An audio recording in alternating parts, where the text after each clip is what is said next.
கோவிலுக்கு தனித்தனியா கிளம்பிட்டு இருந்தோம். இப்பதானே 3 பேருமே மீட் பண்றோம். ஆஹா ஆஹா, ஒரே வீட்ல தானே இருக்கோம்.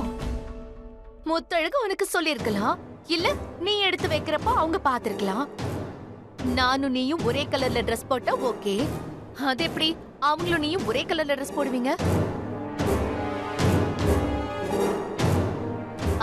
நீ முதல்ல போய் இந்த ஷர்ட்டை மாத்திட்டு வா பூமி. அப்பதான் நம்ம கோவிலுக்கு போவோம். போ. என்ன விளாரியா அஞ்சலி? ஏதோ நீ ஹர்ட் ஆயிருக்கேன்னு கொஞ்சம் பொறுமையா பேசினா ஓவரா போற. என்னால ஷர்ட்லாம் மாத்த முடியாது. நான் ஃபிக்ஸ் ஆயிட்டேன். நான் இதை தான் போட போறேன்.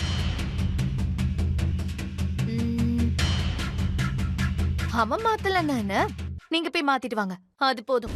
ஏங்க, குலசாமி கோவில்ல பத்திரிக்கை வைக்க வீடே தயாரா கிளம்பி இருக்கு. இப்ப போய் நான் புடவை மாத்தினா வீட்ல எல்லாரும் தப்பா நினைப்பாக. காலையில அத்தை கிட்ட இந்த சீலை போதுமான்னு கேட்டுட்டு தான் கட்டுனேன். அதுவும் கொஞ்சம் முன்னதான் மாத்தினேன்.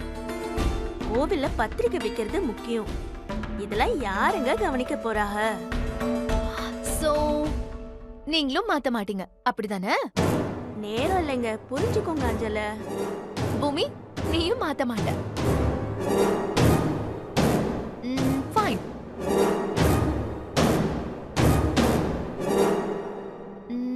முத்தழகு, இது காஃபி தானே குடிக்கிறதுக்கு?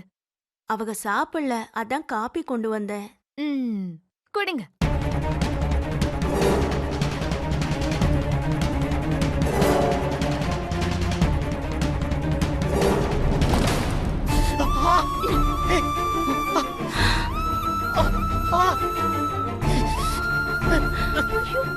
அஞ்சலி, என்ன பண்ற நீ? ஷர்ட்ல போய்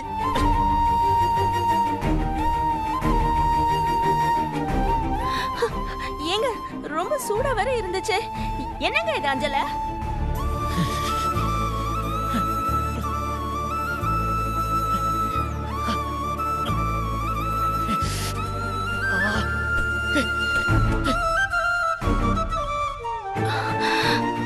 இப்ப ஷர்ட் கட்டிட்டியே பூமி. நான் சொன்னப்பவே இதை செஞ்சிருந்தா ஒரு ஷர்ட் வேஸ்ட் ஆகாம இருந்திருக்கும். இட்ஸ் ஓகே, நானே வேற வாங்கி தரேன்.